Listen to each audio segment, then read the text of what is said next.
नमस्कार, सवाल इंडिया का में आपका स्वागत है। मैं हूं संकेत उपाध्याय और बिहार में काबा, अब ये सवाल पूछा जा रहा है और बिहार में बवाल बा, राजनीतिक रूप से वहां काबा, अब ये भगवान जाने क्योंकि कल ही पता चलेगा। लेकिन एक चीज जिसका जिक्र हो रहा है वो है चिराग पासवान मॉडल, कि क्या पासवान की पार्टी, चिराग पासवान की पार्टी जिस तरीके से दो भाग में टूटी, क्या उसी तरीके से जदयू को भी तोड़ा जा रहा था। आइए इस मॉडल के बारे में बात करने के लिए सीधे चलते हैं चिराग पासवान जी के पास। चिराग जी, आपका बहुत बहुत स्वागत है एनडीटीवी में। मैं सबसे पहले आपसे यह पूछना चाहता हूं कि आप किस तरीके से देखते हैं जो मौजूदा स्थिति है बिहार में उसको। भाई, तो मौजूदा परिस्थिति है बिहार की, इससे ज्यादा दुखद और चिंताजनक और कुछ नहीं हो सकता। आज जब हमारा प्रदेश सुखाड़ से जूझ रहा है, बेरोजगारी महंगाई से जूझ रहा है, तो मेरे मुख्यमंत्री को अपनी कुर्सी बचाने की पड़ी है। भाई, वो गठबंधन में इधर रहे उधर रहे, वो मुख्यमंत्री कैसे रहे, सिर्फ इस चिंता में उन्होंने पिछले 1.5 साल बिता दिए। तो यकीनन ये परिस्थिति चिंताजनक है, मेरे प्रदेश के लिए बहुत दुखद ये परिस्थिति है। पर इतना भी स्पष्ट है कि अपनी कुर्सी बचाने के चक्कर में वो गठबंधन आज नहीं तो कल जरूर बदलेंगे ही बदलेंगे। आपको लगता है चिराग जी कि ये जो नया गठबंधन अगर बनता है आरजेडी के साथ, तो क्या आप भी उसमें शामिल होंगे या आपकी पार्टी भी उसका समर्थन देगी? नहीं भाई, मेरे लिए प्राथमिकता ही नहीं है।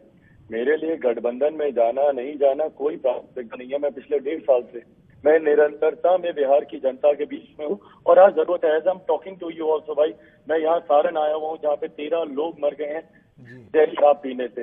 एक दलित युवक लड़के की पीट कर हत्या कर दी गई है, जिसका वीडियो भी बहुत ज्यादा वायरल हुआ। इन जगहों पर मुख्यमंत्री जी को जाना चाहिए। मेरे प्रदेश के मुख्यमंत्री कुर्सी के लिए चुने गए हैं, वो चुने गए हैं जनता के बीच रहने के लिए।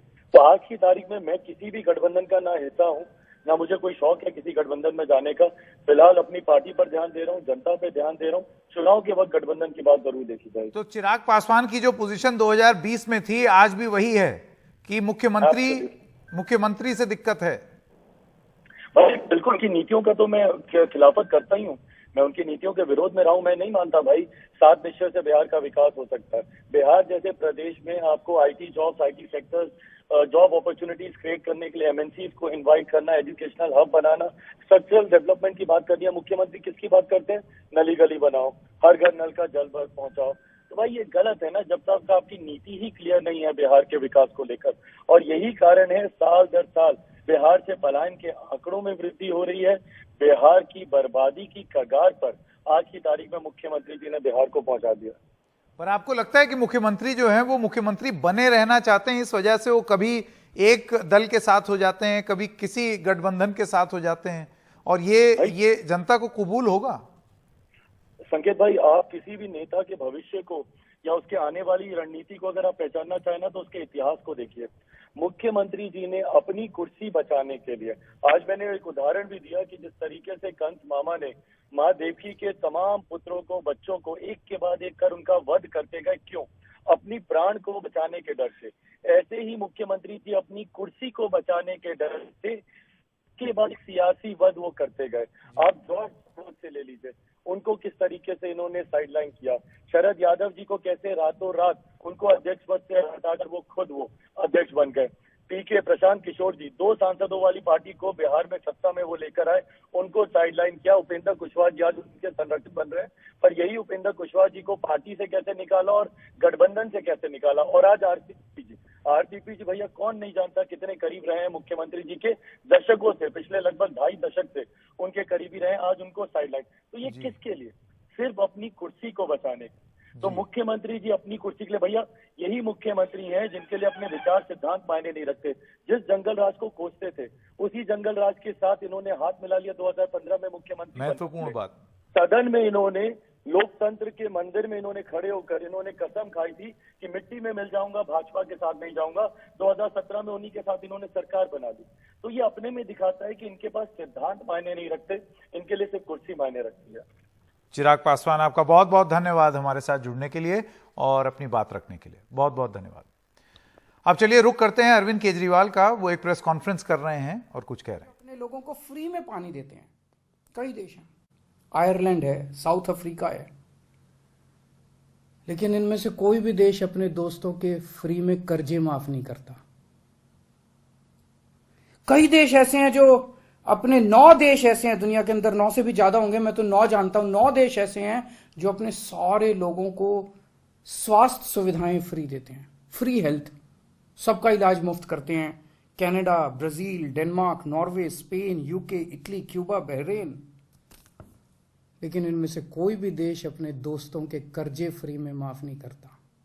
ये देश अमीर इसलिए नहीं बने कि अमीरों के कर्जे माफ करते हैं, अपने दोस्तों के कर्जे में। ये अमीर इसलिए बने कि अपने लोगों को अच्छी शिक्षा देते हैं, फ्री में देते हैं, अच्छी स्वास्थ्य सुविधाएं देते हैं, फ्री में देते हैं।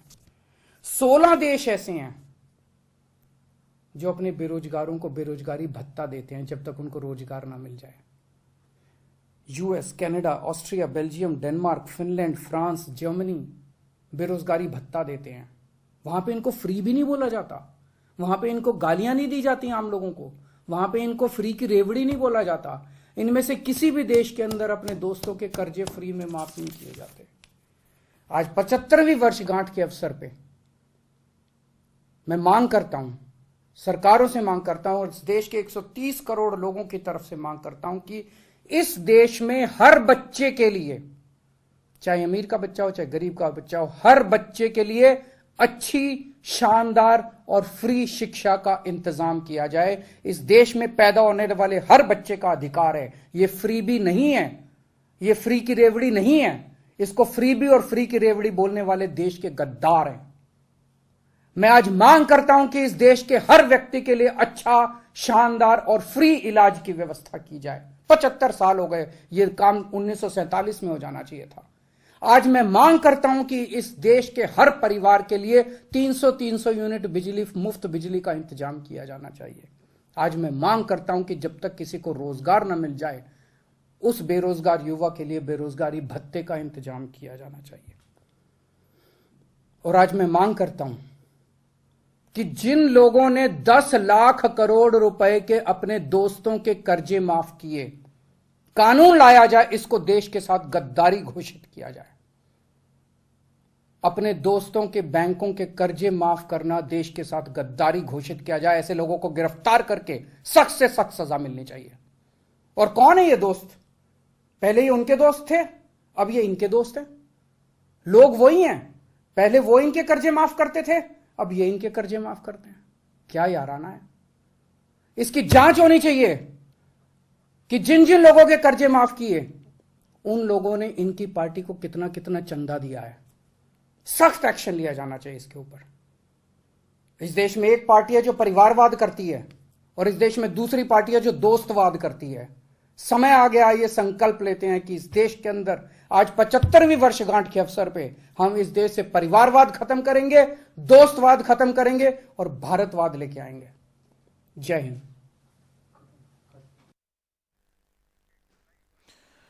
तो ये थे अरविंद केजरीवाल। इन्होंने अभी एक प्रेस कॉन्फ्रेंस की और रेवड़ी कल्चर पर ये बयान दे रहे थे और सीधा निशाना साधा है नरेंद्र मोदी की केंद्र सरकार पर। और उन्होंने कहा है कि मुफ्त शिक्षा देना रेवड़ी नहीं है, स्वास्थ्य व्यवस्था मुफ्त करना ये रेवड़ी नहीं है, लेकिन उद्योगपतियों के लोन या कर्ज माफ करना ये रेवड़ी है और ये देश के साथ गद्दारी है। बहुत ही स्ट्रांग स्टेटमेंट दिया है अरविंद केजरीवाल में। अब देखेंगे इसकी प्रतिक्रिया बीजेपी की तरफ से क्या रहेगी। लेकिन आइए जल्दी से रुक करते हैं वापस अपनी स्टोरी पर, बिहार से जो आ रही है। और सवाल हम यही पूछ रहे हैं कि बिहार में बवाल बा और किसके यार नीतीश कुमार, ये सबसे बड़ा सवाल है। नीतीश कुमार के करीबी एक मंत्री हैं, उनकी तरफ से एक बयान आया है। आइए पहले आपको वो बयान सुनाएं। नहीं, अभी सरकार की सेहत की बात कहाँ है? अभी तो सरकार चल रही है और हमने कहा कि जदयू में कुछ बातें घटी हैं, हुई हैं, उस पर विमर्श और विश्लेषण के लिए बैठक बुलाई गई है।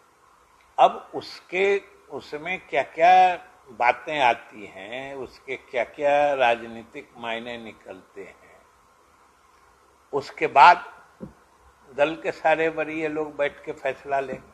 तो क्या उसके बाद एनडीए पर भी चर्चा हो सकती है इस बैठक में? चर्चा कोई निर्धारित तो सिर्फ एक विषय है जो हम कह रहे हैं आपको।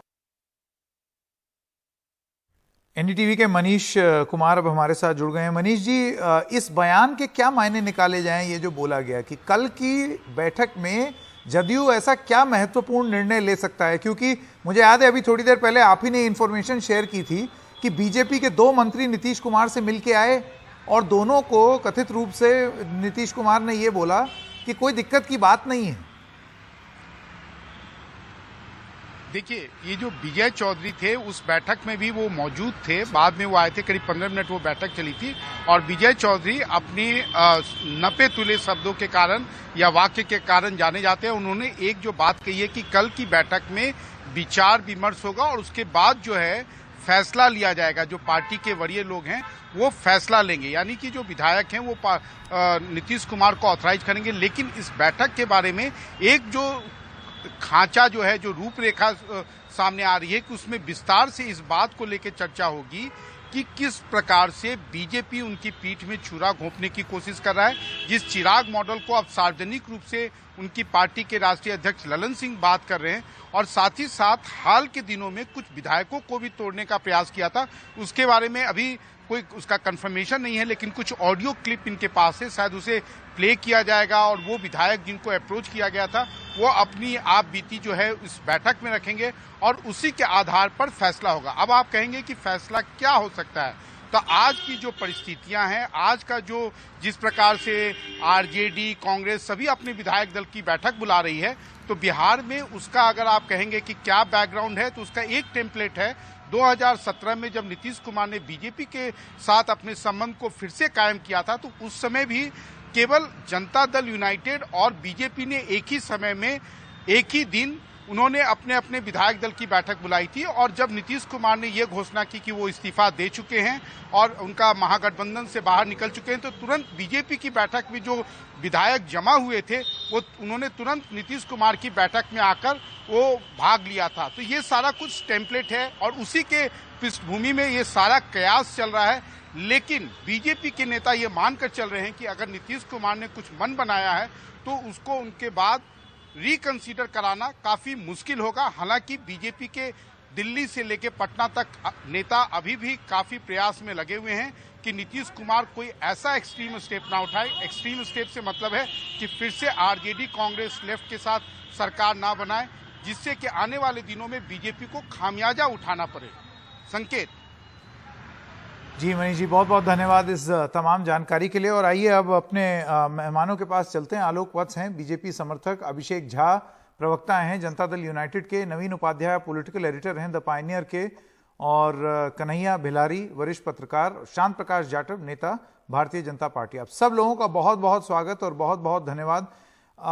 जाटव जी, सबसे पहले मैं आपसे शुरू करना चाहता हूं और आपसे ये जानना चाहता हूं कि ये एक आरोप लग रहा है कि बीजेपी बिल्कुल वही करना चाह रही है जदयू के साथ जो आपने चिराग पासवान के साथ किया, जो आपने शिवसेना के ठाकरे गुट के साथ किया, और ऐसे में जदयू आपको मौका नहीं देना चाह रही।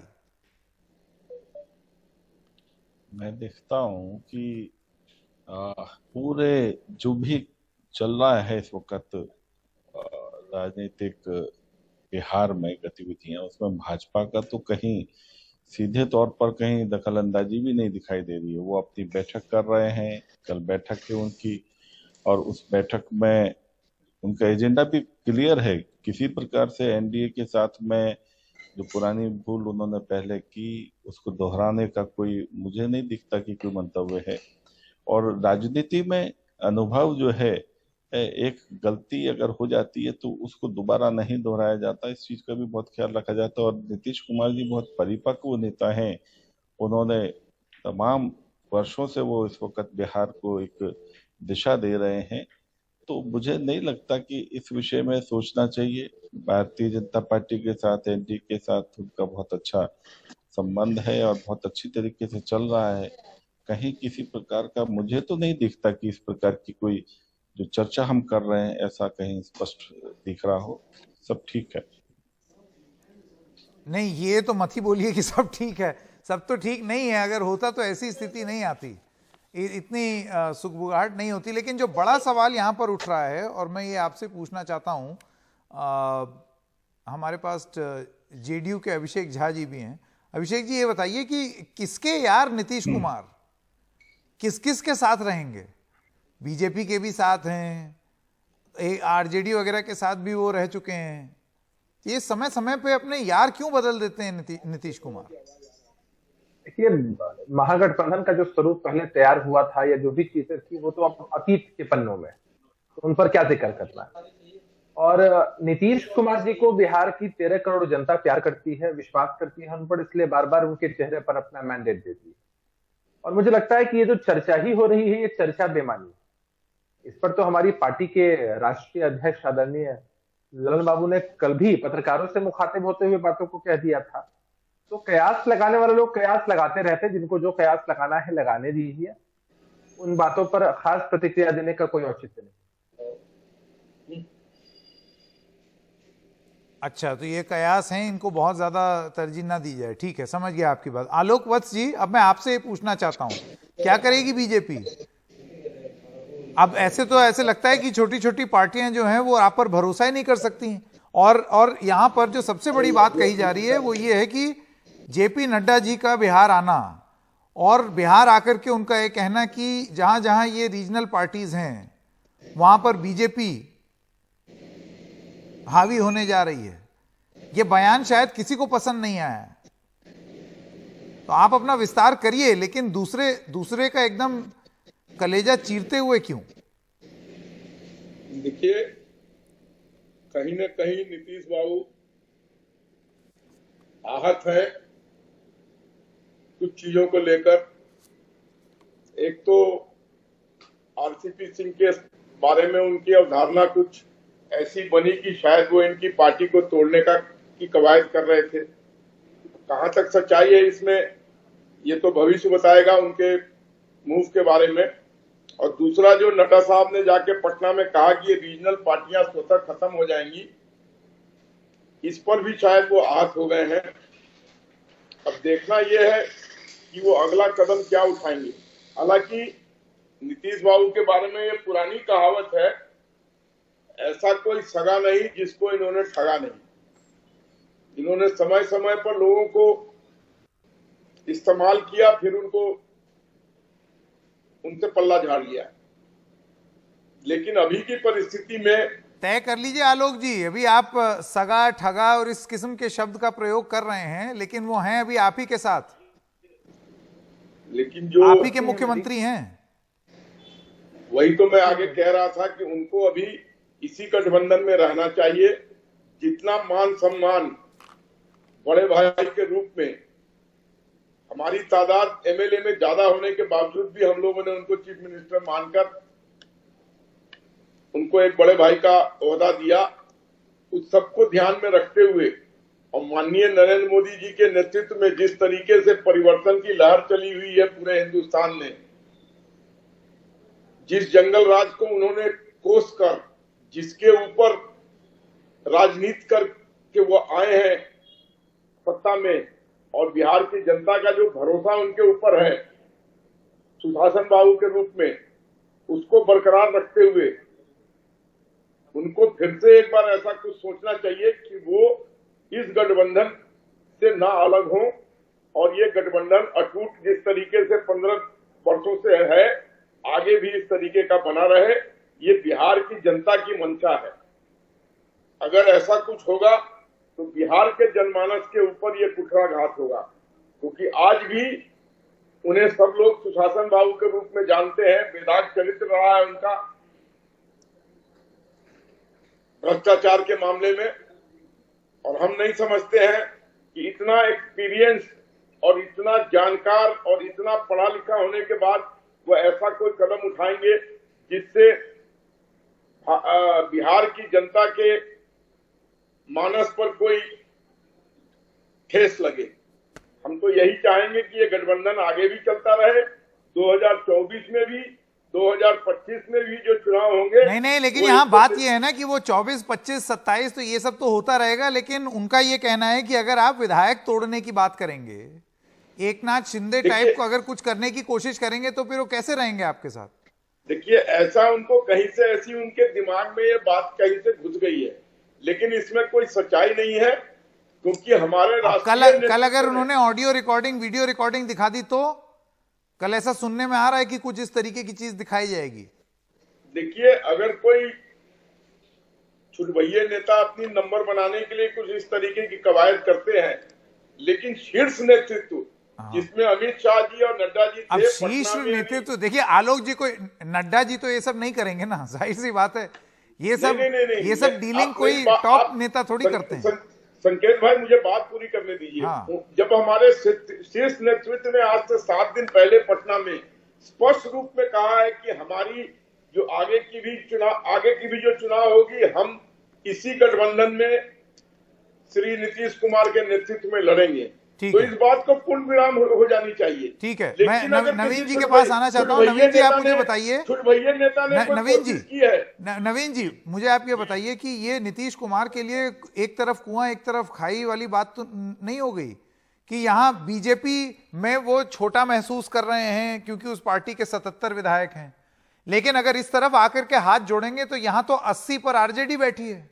अरे इतना देर तक हम जानते तो आते ही नहीं। जिस तरीके से पिछले 6 महीने में अगर घटनाएं हुई हैं, उसको अगर देखिएगा तो ये लॉजिकल कंक्लूजन की तरफ बढ़ रहा है बिहार में जो पॉलिटिकल चर्निंग हो रही है। हाँ। और आपने जो इस बात का जिक्र किया कि एक ऑडियो टेप के बारे में, मेरी जो जेडीयू के लोगों से बात हुई है, उसमें उन लोगों का कहना है कि उनके पास कंक्रीट एविडेंस है इस बात की कि बीजेपी के बिहेस्ट पर करीब ½ डजन से अधिक एमएलए को अप्रोच किया गया था और एक तैयारी हो रही थी महाराष्ट्र टाइप के एपिसोड को करने की बिहार में, जिसके बाद नीतीश कुमार के पास कोई ऑप्शन शायद बचा हुआ नहीं है। अगर जिस तरीके से महाराष्ट्र में हुआ वो काफी वो अलर्ट है और वो जानते हैं कि अगर बीजेपी के साथ रहें तो सूनर और लेटर ये पार्टी उनकी टूट जाएगी, क्योंकि कांग्रेस किसी भी समय, जिस तरह से country wide Congress legislators are on for sale, तो कांग्रेस टूट सकती है। अगर जेडीयू टूट गया तो बिहार में एक महाराष्ट्र टाइप की सिचुएशन इमर्ज कर सकती है। पहला चीज ये। दूसरा चीज, जेपी नड्डा के दौरे में जेपी नड्डा ने ये साफ स्पष्ट शब्दों में कहा कि बिहार में 200 सीटों पर लड़ने की तैयारी की जा रही है।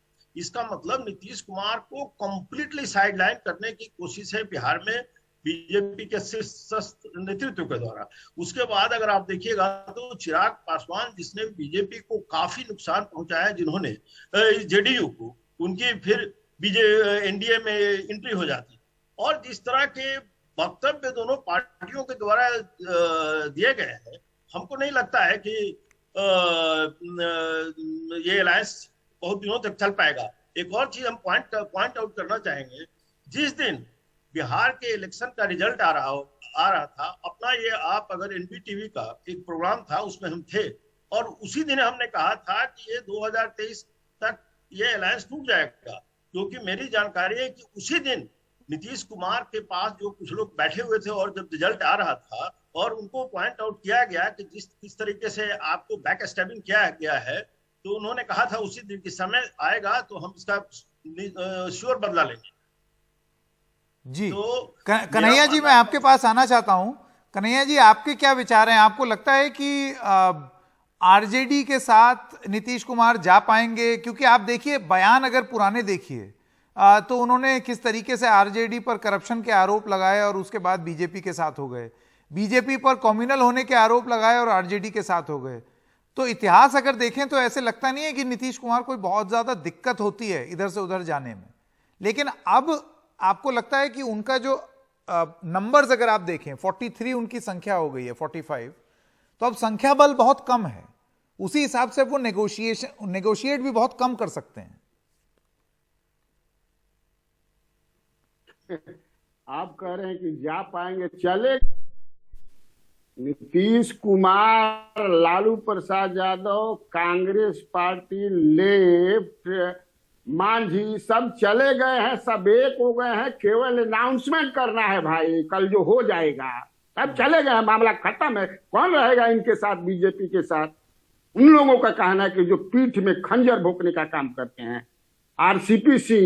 आरसीपीसी का प्रेस कॉन्फ्रेंस भी मैं सुना। आरसीपीसी क्या क्या बोल रहे थे। आरसीपीसी मंत्री थे, नीतीश कुमार ने बनाया था जैसा वो कह रहे हैं, और गुजरात मॉडल की बात कर रहे हैं। ये बिहार मॉडल की बात नहीं कर रहे हो, कह रहे गुजरात मॉडल हम लागू करेंगे यहाँ पर। अब बताइए ऐसा होता है क्या?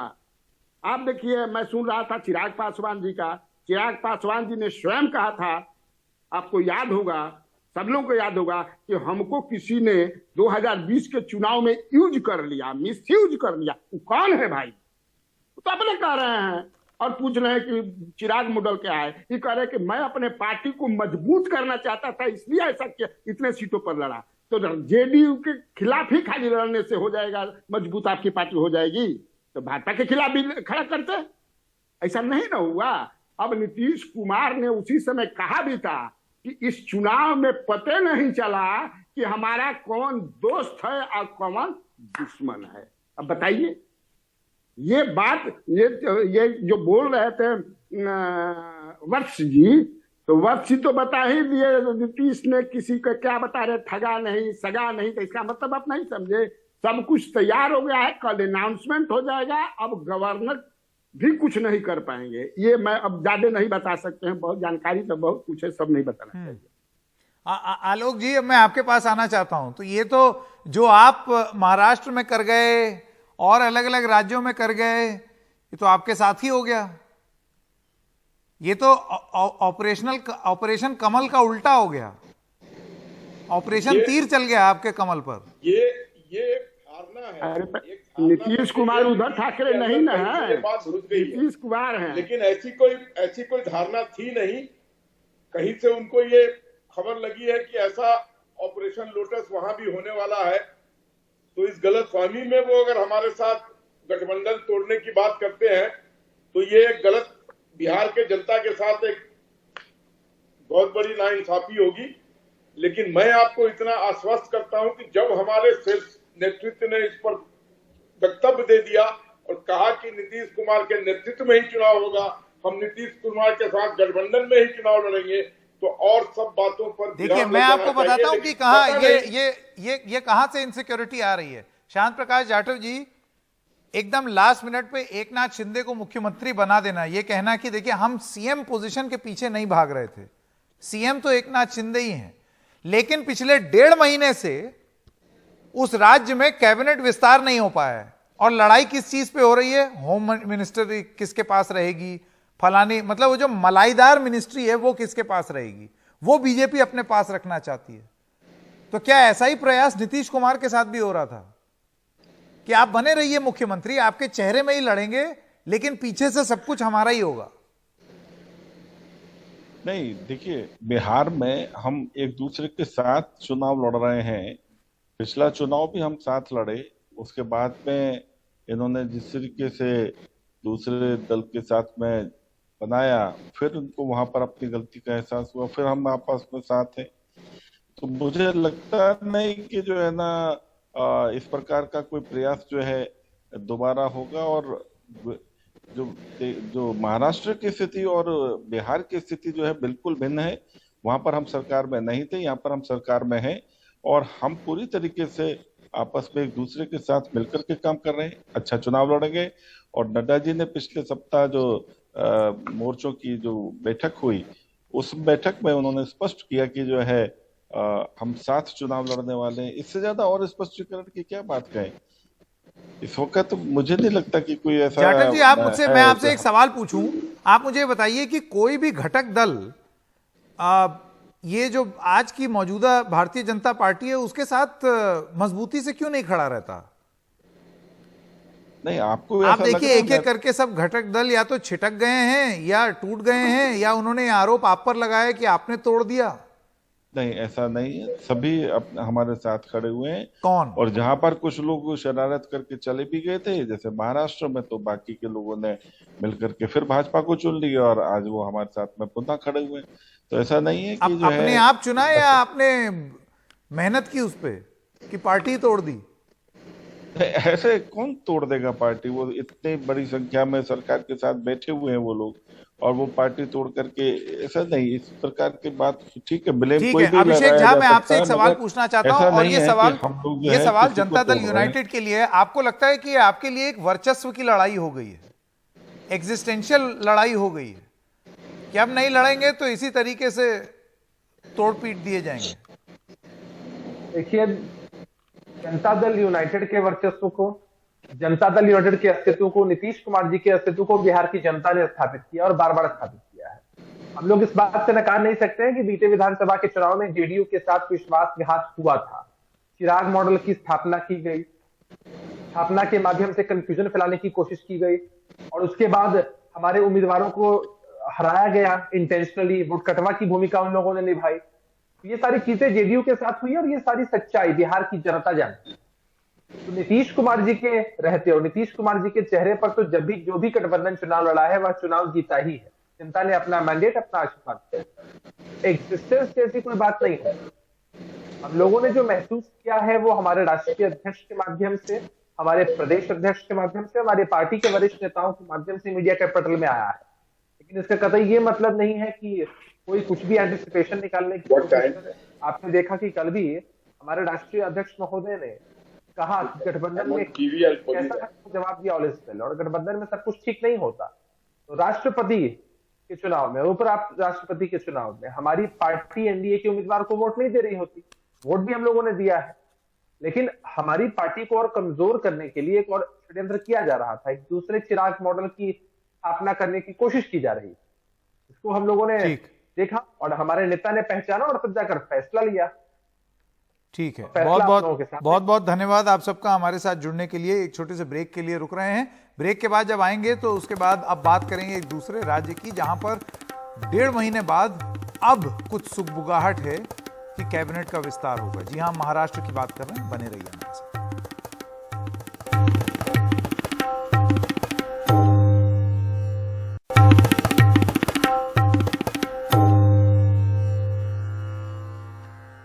और आइए अब बात करें महाराष्ट्र में कैबिनेट विस्तार की। सूत्रों के हवाले से खबर आ रही है कि कल महाराष्ट्र में कैबिनेट विस्तार हो सकता है। महाराष्ट्र में एकनाथ शिंदे सरकार के बने हुए 40 दिन हो गए हैं, लेकिन अभी तक कैबिनेट विस्तार नहीं हुआ था। सूत्रों के मुताबिक बीजेपी और शिंदे गुट के विधायक मंत्री बनाए जाएंगे। आइए सीधा रुख करते हैं अभिषेक का। अभिषेक जी, क्या जानकारी कुछ मिल पाई है हम कि फाइनली क्या तय हुआ? 40 दिन लगा दिए तय करने में। अभिषेक, मेरी आवाज आ रही है आपको? जी, मुझे आपकी आवाज आ रही है। जी, मेरा सवाल आपसे ये था कि 40 दिन बाद आते आते आते आखिरकार ये दिन आ गया कि अब कैबिनेट का विस्तार हो रहा है। अव्वल तो देर क्यों लगी और दूसरी चीज क्या तय हुआ? देर इसलिए लगी क्योंकि बहुत सारी चीजें ऐसी थी जो दिल्ली में तय होनी थी। कैबिनेट में पोर्टफोलियो किस किस को मिलेंगे, फॉर्मूला कितना होगा। ये कहा जा रहा है कि जो वादा किया वो निभा नहीं पाई बीजेपी, ऐसा अंदर खाने कई सारे सूत्रों के हवाले से खबर है, लेकिन रिकॉर्ड पे कोई संकेत आता नहीं है। इसलिए इन खबरों की पुष्टि कैसे किससे की जाए, ये एक बड़ी समस्या होती है। लेकिन जाहिर सी बात है कि ये मनमुटाव था अंदर इस कैबिनेट को बनने में, जिसकी वजह से आप देखिए कि खुद एकनाथ शिंदे घर पे रहे और देवेंद्र फडणवीस को, अपने डिप्टी सीएम को उन्होंने दिल्ली भेजा। उन्होंने कहा, उनका कहना था कि उनकी तबीयत ठीक नहीं है और वो 7 बार गए हैं पिछले कुछ दिनों में दिल्ली एकनाथ शिंदे, ताकि बातचीत सारी तय हो पाए। होम मिनिस्ट्री किसके पास होगी इसको लेकर खींचतान थी, इसमें कोई शक नहीं है। खींचतान खत्म हो गई है क्या? अगर कैबिनेट एक्सपेंशन हो रहा है तो इसका मतलब ये कि उस पर कुछ बातचीत बन चुकी है। अब जो तय हुआ है उसके हिसाब से तो अभी ये है कि बीजेपी नए चेहरों को मौका देगी और शिवसेना जो अपने पुराने चेहरे हैं, जो पिछली सरकार में मंत्री थे, उनको भी मौका देगी। उनको ही पहले मौका मिलेगा। अब सवाल ये है कि किसकी तरफ से कितने। तो जो पहले था फॉर्मूला वो 60-40 का फॉर्मूला था, यानी कि 60% के करीब बीजेपी की तरफ से बनते और 40% के करीब शिंदे सरकार की तरफ से बनते, माफ करिए शिंदे गुट की तरफ से बनते। अब जो मसला फंसा हुआ है इस वक्त में वो ये है कि कुल जमा तमाम लोगों को, तमाम कैबिनेट का एक्सपेंशन एक साथ हो जाएगा या फिर ये किश्तों में किया जाएगा। इसकी संभावना बहुत ज्यादा प्रबल है कि ये पूरा मामला किश्तों में किया जाएगा, ताकि जो असंतुष्ट हैं उनको संभाला जा सके। और वैसे भी इस सरकार का फोकस 2024 ज्यादा दिखाई दे रहा है और जो बीजेपी की पूरी रणनीति है वो ज्यादा से ज्यादा मेंबर ऑफ पार्लियामेंट्स को लेकर है कि वो ज्यादा से ज्यादा सांसदों को चुनवा कर भेज सकें। जो उद्योग गुट के लोग हैं उनको हरवाया जा सके और उनकी सीटों पर कब्जा किया जा सके। ये तमाम योजनाओं के तहत हो रहा है या बातचीत चल रही है? जी, जो नंबर हैं उनको लेकर अभी शाम तक जब जिनके पास फोन पहुंच जाएगा उनके नाम से हम कंफर्मेशन तभी दे पता पाएंगे। चलेगा। बिल्कुल। जी, और बिल्कुल। इसमें देर हो सकती है कि कितने लोगों को न्योता भेजा जाए। ये एक तरीके से बारात इकट्ठे करने जैसा होता है, राजनीतिक बारात, आपको पता है संकेत। इसमें आखिर तक आते आते कितने लोग मुंह फुला लेंगे ये नहीं पता होता है। तो इसलिए जो राजनीति करने वाले लोग हैं वो आखिर तक अपने पत्ते छुपा कर रखते हैं। और इसी फिर वजह आखिर से में वो जो सीज्मिक एक्टिविटी जैसे अर्थक्वेक आने से पहले जो होता है वो चीज अभी भी महाराष्ट्र की राजनीति में आगे भी चल सकता है या हो सकता है। बहुत बहुत धन्यवाद अभिषेक जी हमारे साथ जुड़ने के लिए। वक्त है एक छोटे से ब्रेक का।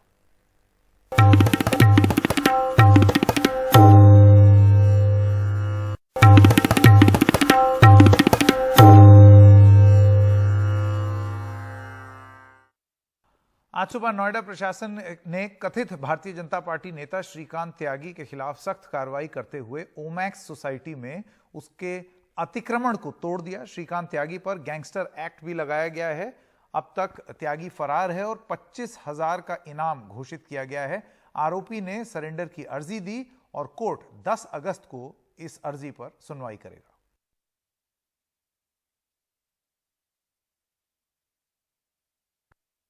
आरोपी श्रीकांत त्यागी ने कल सोसाइटी में लोगों को धमकाने के लिए अपने गुंडे भेजे थे, जिसके बाद नोएडा के सांसद महेश शर्मा वहां पहुंचे थे। उन्होंने बात की अखिलेश शर्मा से। श्रीकांत त्यागी के मामले पर चर्चा करने के लिए हमारे साथ बीजेपी सांसद महेश शर्मा जी। महेश जी, काफ़ी गुस्सा आपको आया है, वो काफ़ी वायरल हुआ है आपका रिकॉर्डिंग, और जिस तरह से प्रशासन ने आपको लगता है कि थोड़ी देर कर दी है, इसके कारण ज़्यादा इसमें मामला तूल पकड़ लिया।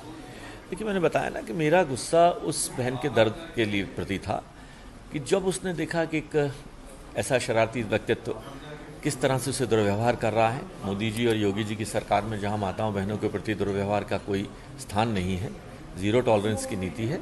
मैंने उसी वक्त आक्रोश में ये बात गृह सचिव को बताई और उन्होंने मुख्यमंत्री जी से संज्ञान लेकर 4 मिनट में मुझे कॉल बैक आया कि कमिश्नर और जिलाधिकारी वहाँ पहुँच रहे हैं। उन्होंने तुरंत गैंगस्टर एक्ट की कार्रवाई की बात करी।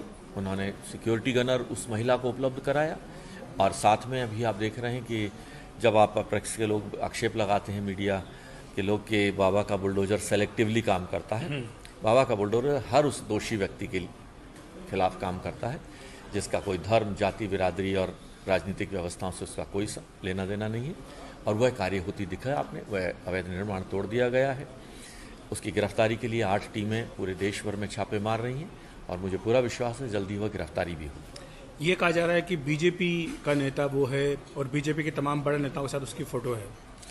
देखिए, राजनीतिक सामाजिक जीवन में फ़ोटो खिंचवा लेना कुछ शातिर लोग होते हैं जो फ़ोटो खिंचवाने में एक्सपर्ट होते हैं। कभी भीड़ का हिस्सा बनेंगे, कभी बधाई देने के नाम पर कहीं पहुंच जाएंगे और वो फ़ोटोएँ खिंचवा लेते हैं। लेकिन हमारे जिलाध्यक्ष ने भी, हमारे किसान मोर्चे के राष्ट्रीय अध्यक्ष ने भी इसको कहा है कि वो हमारी पार्टी का किसी भी तरह का सदस्य नहीं है। तो आगे किस तरह की कार्रवाई है? देखिए, ये कार्रवाई अपने आप में एक संदेश देगी उन सभी बदमाशों के लिए, उन सभी गुंडों के लिए जो इस तरह की कार्रवाई में संलिप्त है कहीं ना कहीं। और मुझे विश्वास है कि अब उसकी गिरफ्तारी के बाद और भी चीज़ें सामने आएंगी कि कहीं कोई संरक्षण की बात या जो विषय बार बार उठा रहे हैं लोग, उस पर भी चर्चा होगी कि कोई ऐसा संरक्षण तो उनको कहीं से प्राप्त नहीं था। बहुत बहुत धन्यवाद। वहीं कांग्रेस सांसद रंजीत रंजन ने इस घटना को लेकर बीजेपी को घेरा।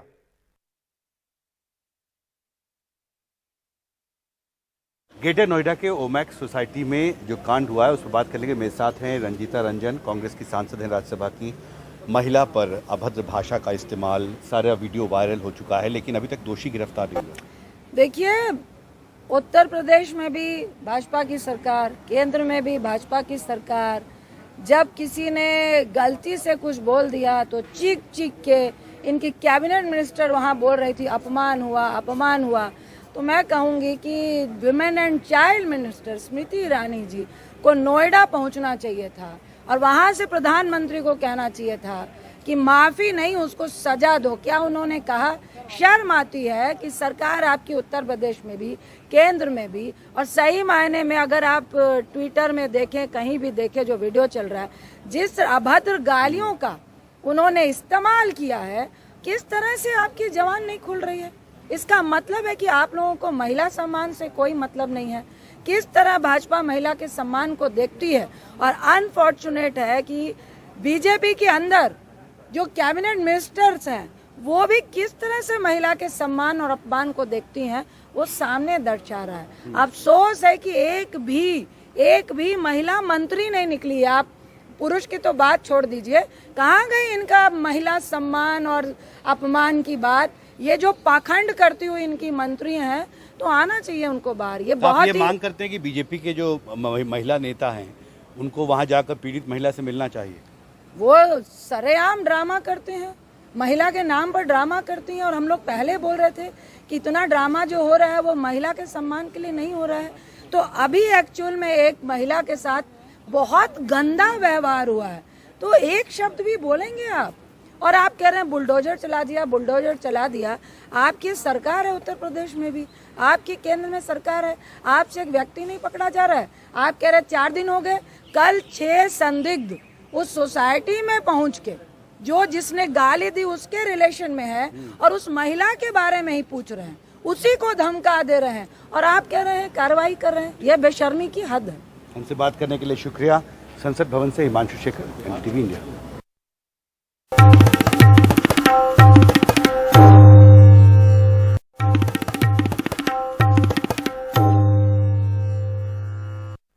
राजस्थान के सीकर में खाटू श्याम जी के मासिक मेले में भगदड़ मचने से हुए हादसे में 3 महिला भक्तों की मौत हो गई है। बताया जा रहा है कि सुबह 5 बजे मंदिर के प्रवेश द्वार पर यह भगदड़ मची, जिससे 3 महिला भक्तों की मौत हो गई और कई भक्त इस हादसे में घायल भी हो गए।